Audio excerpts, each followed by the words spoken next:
Hey guys, it's Poochie. Today we're going to talk about 10 habits of successful eBay sellers. Successful eBay sellers aren't lucky, then they're not doing secret tricks the algorithm only shows to them. They win because of habits, boring, repeatable behaviors they stick to long after motivation fades. Here are the 10 habits that consistently separate profitable eBay sellers from frustrated ones. Number one, they treat eBay like a business, not a side experiment. Successful sellers don't see how it goes.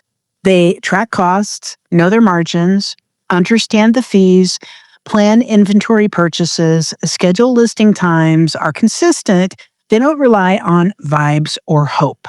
They rely on numbers. They understand that eBay rewards consistency and professionalism more than occasional big wins. They list consistently even when sales are low. This is number two. One of the most common mistakes struggling sellers make is stopping when sales slow down. No. Successful sellers, we do the opposite. We list during slow periods, keep inventory fresh, signal activity to the platform. We signal to the platform, eBay, Poshmark, wherever it is, that we're active, we're there. Build future sales momentum. They understand that listings today often turn into sales weeks or months later. 3, they focus on sell-through, not just profit. But here's the deal. You gotta watch that sell-through. On vintage things that you're gonna make a lot of profit on, you don't have to only focus on sell-through. It's not that important. If you're willing to hold the item that you paid $10 for that's gonna sell for $100, you got to be willing to hold longer. The other stuff that's not a big profit margin type thing, focus on sell-through on that stuff. A great flip isn't great if it never sells. Experienced sellers ask, how fast will this move? How long will my money be tied up? That's a big one, because everything that you have listed is an investment in time and money. Is this worth the storage and the time?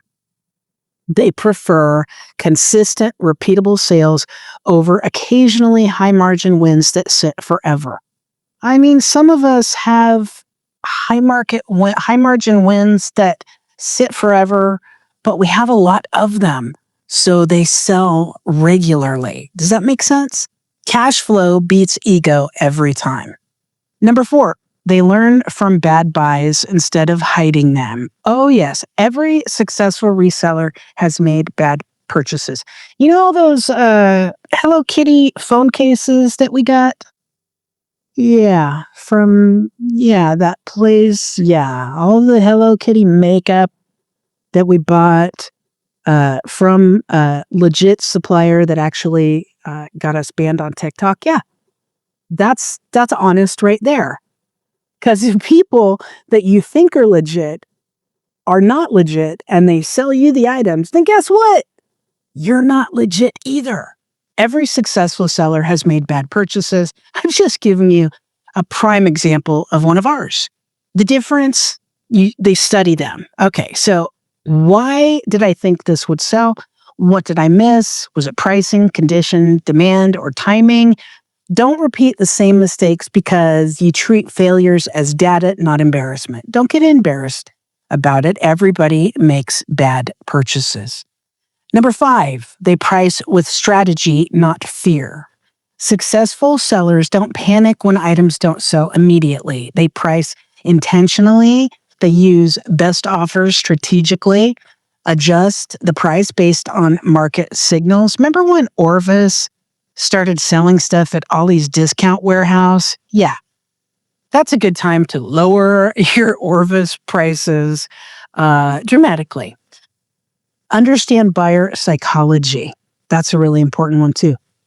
Good sellers know that dropping prices too fast often signals desperation and kills long-term margins.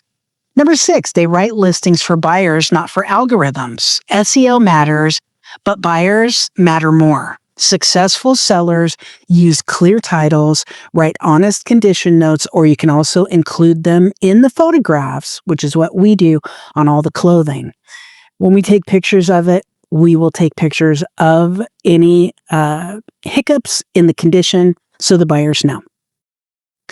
That reduces uncertainty. They understand that confidence sells more than keyword stuffing.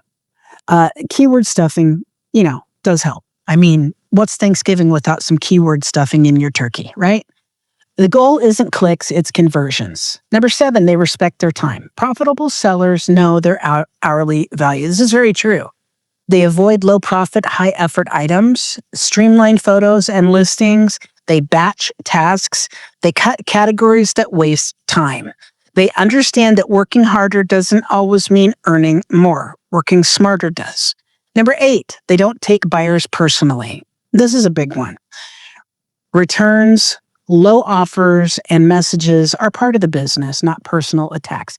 Man, I will tell you, I am so offended when I have something that is so cool that I found, and I know what it's going to sell for. And I know it's going to sell for $50. I know it is. And somebody offers me $5. Man, that pisses me off.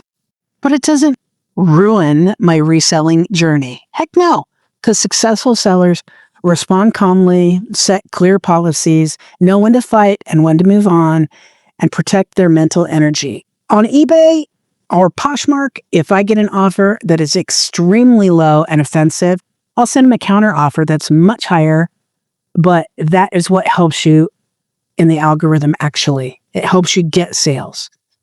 A lot of people will just send an offer. Well, I'll never know if I don't try. And so they try, but then you actually end up getting them to a better price through negotiation, offers back and forth, offers and counter offers to get them up to the price that you want. So everybody's happy in the end. You protect your mental energy. So if people piss you off, don't let them anymore, because that's mental energy you're giving to those people that offer $5 cheapskate offers.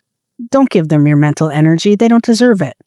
Good sellers understand that emotions are expensive in business. Customer service means you're polite, you answer yes, no, you don't tell people off. It's just better that way. Number 9, they adapt faster than they complain. eBay changes, fees change, rules change. Successful sellers adjust pricing, shift sourcing strategies, test new formats, diversify platforms when needed. They spend less time complaining and more time adjusting systems.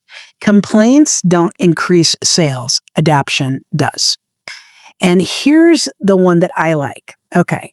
Number 10, they play the long game. The most important habit of all for resellers, okay? Successful sellers think in months, not days. In systems, not wins, and in sustainability, not hype. They don't quit after slow weeks. They don't overreact to one bad month. They build something that lasts. My grandpa always taught me that people have to eat. Now, you think, what does that mean? It means that, for this example, I'll use McDonald's because that's the example my grandpa used with me. If McDonald's had a slow year and then closed a bunch of locations, and then people decided they were going to go out to eat again, and like real restaurants, you know what I'm talking about, were too expensive, all of a sudden McDonald's is back and selling burgers like crazy, right? You're building something that lasts. People always buy stuff. They will always, until eBay shuts down, buy stuff on eBay. They are buying stuff on other platforms now, too. As long as those platforms are there, people are going to sell on them, people are going to buy on them. Play the long game. You're building a brand, you're building a business, you're building something that lasts. Here are my final thoughts.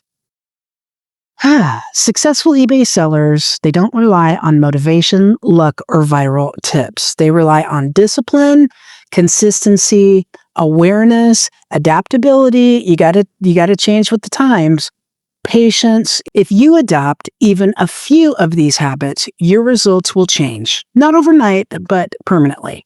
And that's how real businesses are built. So if you have any comments, share them down below with us. Let us know what you think. Make sure you like the video, subscribe to the channel, and hope you enjoyed this video. So does the mascot. We'll see you on the next one.